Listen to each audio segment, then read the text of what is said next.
जय हिंद दोस्तों। आज आप खिलाफत आंदोलन के बारे में जानेंगे। देखिए, आप आज ये खिलाफत आंदोलन के बारे में जानेंगे। पिछले वीडियो में आपको बता चुके थे जलियांवाला बाग हत्याकांड, रॉलेट एक्ट बता चुके थे और महात्मा गांधी का परिचय भी पढ़ा चुके हैं।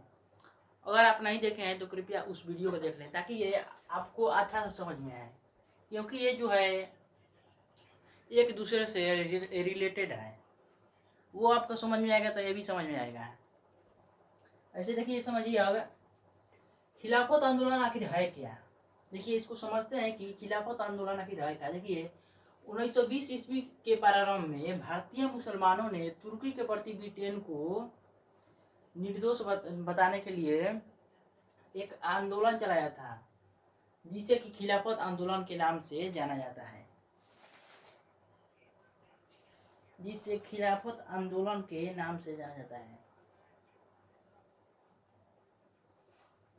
देखिए, 1920 ईस्वी के प्रारंभ में भारतीय मुसलमानों ने तुर्की के प्रति ब्रिटेन को अपनी नीति बतलाने के लिए बाध्य करने हेतु एक आंदोलन कराया था, जिसे खिलाफत आंदोलन के नाम से जाना जाता है। खिलाफत आंदोलन का मेन उद्देश्य था कि तुर्की के प्रति ब्रिटेन को बाध्य करना, इसीलिए इस आंदोलन को चलाया गया था। खिलाफत आंदोलन को चलाया गया था। अब देखिए, महात्मा गांधी और भारतीय राष्ट्रीय कांग्रेस के अमृतसर अधिवेशन दिसंबर 1919 ईस्वी में हुआ था। दिसंबर 1919 ईस्वी में हुआ था महात्मा गांधी और भारतीय राष्ट्रीय कांग्रेस अमृतसर अधिवेशन 1919 ईस्वी में हुआ था। अब देखिए, नवंबर 1919 ईस्वी में महात्मा गांधी अखिल भारतीय खिलाफत आंदोलन के अध्यक्ष बन चुके थे। यानी कि नवंबर 1919 ईस्वी में महात्मा गांधी अखिल भारतीय खिलाफत आंदोलन के अध्यक्ष बन चुके थे। अब देखिए, समझते हैं कि खिलाफत आंदोलन। देखिए, खिलाफत आंदोलनकारियों ने 3 सूत्री मांग पर पत्र त्याग किया। खिलाफत आंदोलनकारी जो थे 3 सूत्री मांग पत्र त्याग किए। खिलाफत आंदोलनकारी जो थे 3 सूत्री मांग पत्र तैयार किए हैं।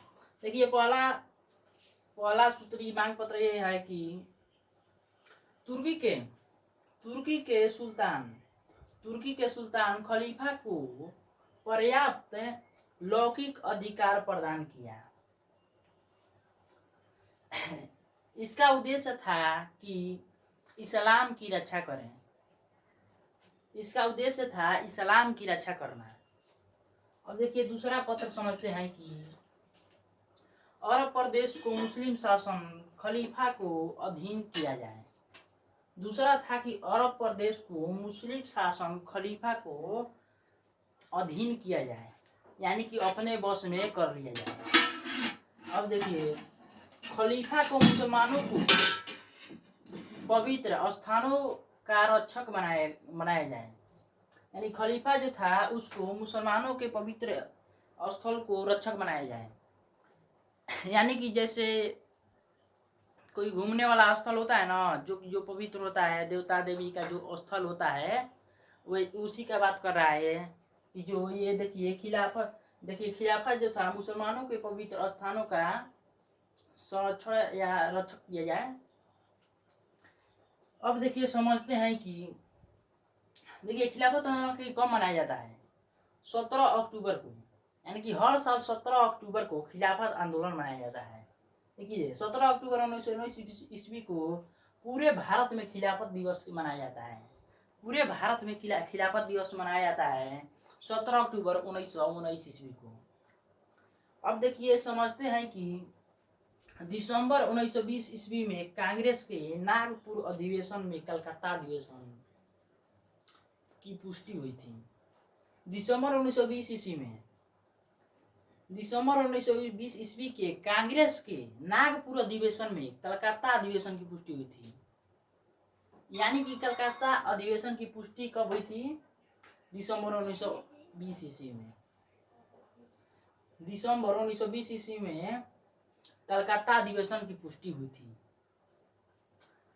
इसके बाद देखिए, स्वशासन की जगह उनका उद्देश्य था। ये खिलाफत आंदोलन का क्या उद्देश्य था समझते हैं। अब खिलाफत आंदोलन का उद्देश्य था कि स्वशासन की जगह स्वराज लाया जाए।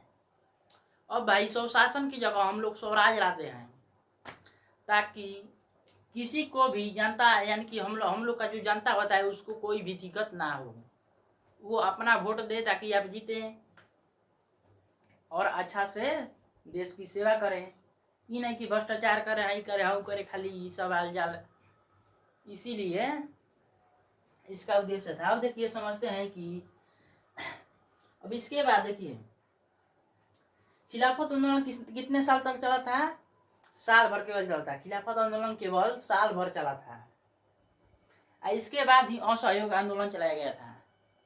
इसके बाद ही असहयोग आंदोलन चलाया गया था। असहयोग आंदोलन कितने साल चला था? 2 साल। यानी कि 1920 ईस्वी में ये खिलाफत आंदोलन खत्म हो गया।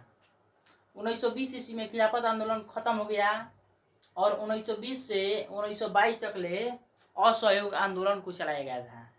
यानी कि देखिए यहाँ पर लिख दे रहे हैं असहयोग आंदोलन। असहयोग आंदोलन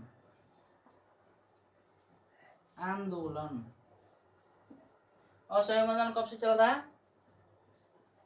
1920 से 1922 तक ले, ऐसे समझ ले रहे हैं।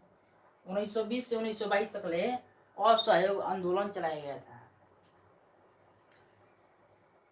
देखिए खिलाफत आंदोलन के बारे में आप बहुत ही बेहतरीन तरीके से समझ चुके हैं। इसे फिर से इसको रिपीट मार दे रहे हैं कि 1920 ईस्वी के प्रारंभ में भारतीय मुसलमानों ने तुर्की के प्रति ब्रिटेन को अपनी नीति बतलाने के लिए खिलाफत आंदोलन को करवाया था, जिसे खिलाफत आंदोलन के नाम से जाना जाता है।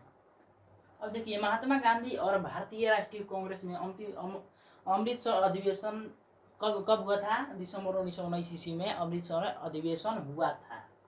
अब देखिए नवंबर 1919 ईस्वी में ही महात्मा गांधी अखिल भारतीय खिलाफत आंदोलन के अध्यक्ष बन चुके थे। अब देखिए समझते हैं कि खिलाफत आंदोलनकारियों ने 3 सूत्री मांगों पर पत्र तैयार किया था। वो 3 सूत्री मांग क्या था? पहला मांग था कि तुर्की के सुल्तान जो था खलीफा को पर्याप्त लौकिक अधिकार प्रदान किए जाए, जिससे इस्लाम की रक्षा हो सके। देखिए अरब प्रदेश के मुसलमान शासन खलीफा को अधीन किया जाए, यानी कि अरब प्रदेश के जो खलीफा था उसको अपना बस में कर दिया जाए। दूसरा